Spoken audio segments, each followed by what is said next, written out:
नमस्कार दोस्तों, मैं एक बार फिर आपका साथी रमेश डुकिया आपके बीच हाजिर हूँ एक छोटी सी कहानी लेकर। और उससे पहले आप सब लोग कैसे हैं, स्वस्थ होंगे। और ईश्वर से दुआ करता हूँ कि आप सभी स्वस्थ रहें, मस्त रहें और अपनी लाइफ को एंजॉय करते रहें। तो चलिए दोस्तों, शुरू करते हैं आज की कहानी। माँ आज पूरे दिन के काम से थकी हुई थी और शाम को खाना बना रही थी।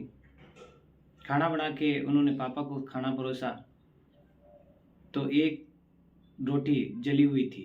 सब्जी रोटी परोसी जिनमें एक रोटी जली हुई थी।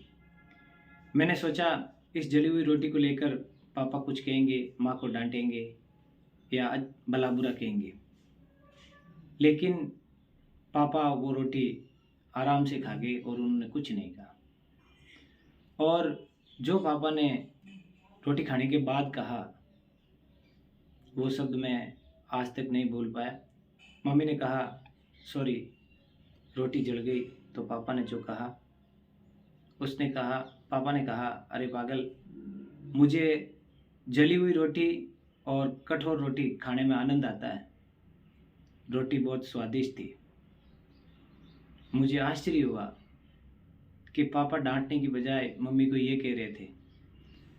तो रात को सोने के टाइम मैंने पापा से अकेले में पूछा, क्या पापा वाकई आपको वो रोटी ख़राब नहीं लगी, जली हुई रोटी?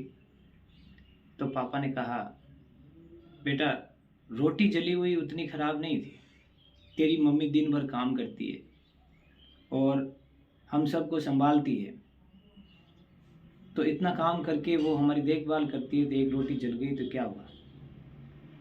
तो रोटी जली हुई खा लेने में कोई दिक्कत नहीं है, लेकिन यदि कोई कड़वे बोल बोले, कठोर वचन कहे, कटु वचन कहे, तो उससे जो ठेस पहुंचती है वो उस जली हुई रोटी के खाने से 1000 गुना दर्दनाक होती है। बेटा, इस दुनिया में कोई भी संपूर्ण नहीं, मुझ में हजारों कमियां हैं और मैं शायद किसी भी काम को सही तरीके से करने में निपुण नहीं, लेकिन तुम्हारी मम्मी कितने काम करती है, फिर भी हम सब की देखभाल करती है। तो हमें इनको, जो हमारे लिए इतना करते हैं, उनकी किसी गलती पे डांटना नहीं चाहिए, सेलिब्रेट करना चाहिए। अपने रिश्तों में आत्मीयता बनाए रखनी चाहिए। कोई आपको पसंद करता है या नहीं करता है, उससे कोई फ़र्क नहीं पड़ना चाहिए। आप उनके लिए जिए जो आपको पसंद करते हैं, आपके लिए अपना समय निकालते हैं और आपकी हर इच्छा पूरी करने की कोशिश करते हैं, तभी रिश्तों में मिठास बनी रहती है।